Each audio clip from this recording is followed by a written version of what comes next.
Hi there, I was asked if I could do a video showing a little bit more of the cinema room, so I'm going to try and do that now, starting from the door as you come in, and we're going to go here first of all, just some highlights.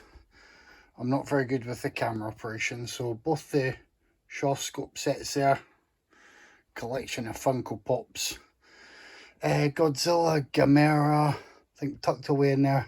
You've got Lone Wolf and Cub. You've got Zatoichi, Hansel the Razor. I believe that's a DVD set. And the Once Upon a Time in China set, which I've still to get through. A wonderful Lawrence of Arabia set that I actually went to the cinema to see Lawrence of Arabia for the first time. As you should, but that's great. Tucked at the back, we can see Shock and Awe, the Herschel Gordon Lewis. The Criterion Bergman set. Can't go wrong with a bit of Hitchcock. So you've got that wonderful set. Some early works, Dial M for Murder 3D. Obviously, Back to the Future. A little Twin Peaks section. John Wick movies with the Blood Oath disc and a card. And yes, I had to get every Jurassic World movie as well because of that figure. So that's that. Bear in mind, it is a little bit messier than usual. It is just after Christmas. But let's see. Top of the shelves. I think people have seen before the Russ Meyer collection. I keep meaning to one day get through Columbo. That would be great. Supernatural box set to enjoy. Miyazaki, 24 Frasier. See if we can spot these ones. Yeah, there you go. Some Jacques Rivet, Fassbinder, The Wire, of course, which I've yet to fully go through. The Godfather's up there with Vito Corleone. Entourage, Justified. I like to get box sets of TV shows and hope that one day I will have all the time in the world to watch them. The Pacific and Band of Brothers I picked up at bargain prices, and I think if I remember right, I've got a different, like I've got the Blu-ray set in the Pacific tin, so that worked out okay. Let's go back here. Anyway, I try and generally stay alphabetized, signed by John Landis, so that is never going anywhere. Amityville's, and you know, if you're going to watch Amityville 3, then watch it in 3D. There we go. A photo of two of my kids looking angelic from many years ago. They are no longer so angelic. Here we go. What have we got down here? Some Giallo in the mix. That Bill and Ted box set, which unfortunately cost me a pretty penny.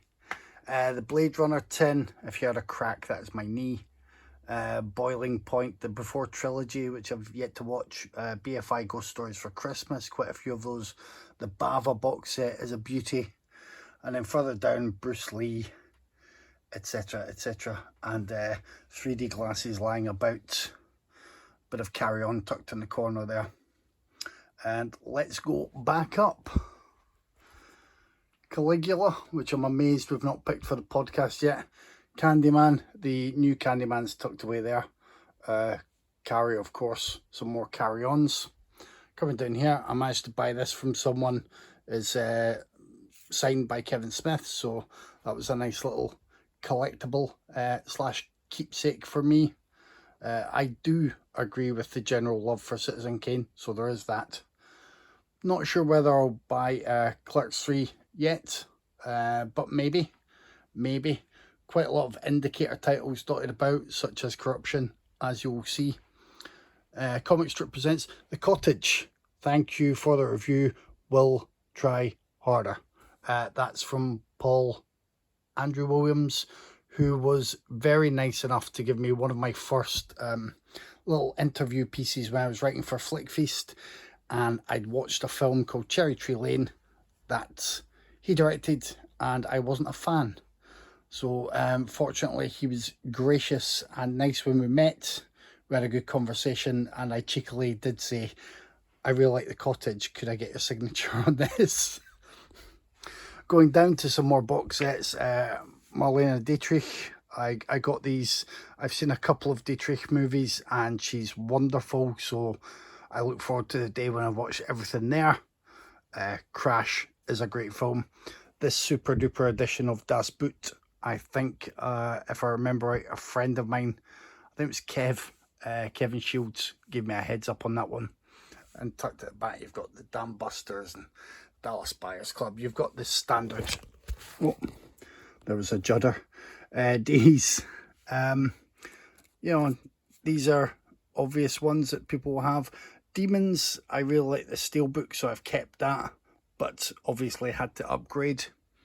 And then at the bottom here, Drive Donnie Darko, Daimajin, which I've still to get to, the other Drive, and some nice sets down here, including Decalogue.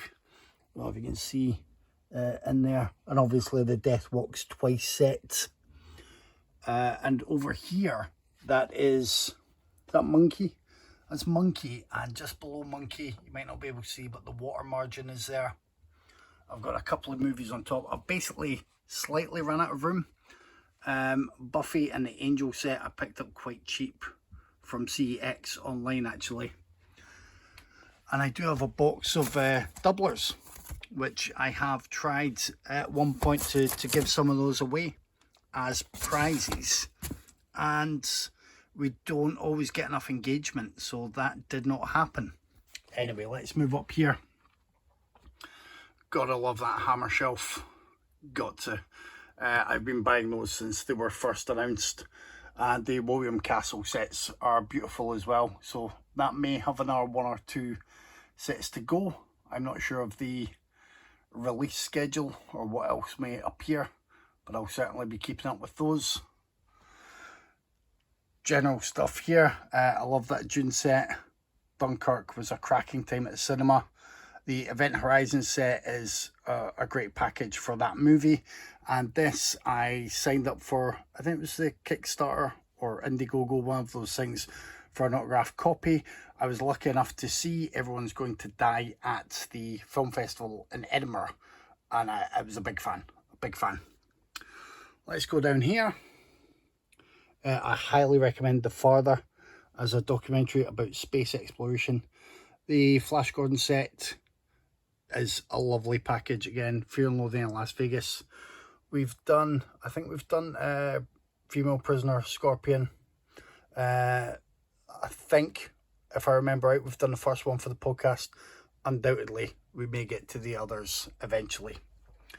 And then we get to the noir shelf below. There are definitely 1 or 2 more having to fit on these soon, so that's nice. Most of these are Indicator. There's an Arrow set there. I think there might have just been another Arrow set announced. And then Sam Fuller, who's done some great noir and just some general great films. Going down here, because I decided to keep all the Friday the 13th here, and there was Freddy vs. Jason, I just decided to keep those all together. So keep that shelf for them, and I could put the figurines there. And then you're going back down into the dark recesses at the bottom. Things like Ghost Town we covered on the podcast. I've got Gangs of Wasseypur 1 and 2 tucked away there. Gladiator, the Ghostbusters movies. Let's go back up. This is my comedy shelf. So what you don't necessarily see is other stuff with more Buster Keaton, Harold Lloyd, all of the Marx Brothers stuff there. You can see Abbott and Costello, you can see Laurel and Hardy, Charlie Chaplin. It's all tucked away. What I made room for at the front was a program signed by John Mackenzie and Bob Hoskins, apparently from was it the premiere? It was certainly the screening of The Long Good Friday at the Edinburgh Film Festival. Oh yeah, the British premiere of his feature film.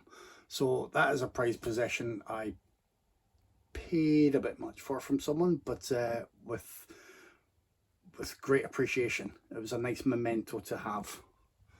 Good old Bob has signed it there, and class. And then we go down obviously more G's. That Get Carter set is beautiful. Got to leave room for some Gremlins. Further down, obviously quite a few Halloween movies tucked about there. That's a gorgeous set. Handmaiden is a fantastic film. Henry, Portrait of a Serial Killer. It did have issues with the disc. I just kept hold of that and that got replaced. And then we get a slightly wonky shelf below it. Lord of the Rings movies and the Hobbit movies and Harry Potter's, the Harryhausen's, and at the back there is actually a book on Harryhausen. So I've got to do better arranging here. The Funko Pops are just in the way at the moment. I really need to sort this out. There's also a figurine at the back. If you can see that. There we go. You can see that guy. Let's put Hannibal back. There was another Hannibal received for Christmas, so that's great fun. I'll need to try and figure them out together. And then going down there, got to have both of those nice Hills Have Eyes sets, even if part 2 is quite atrocious.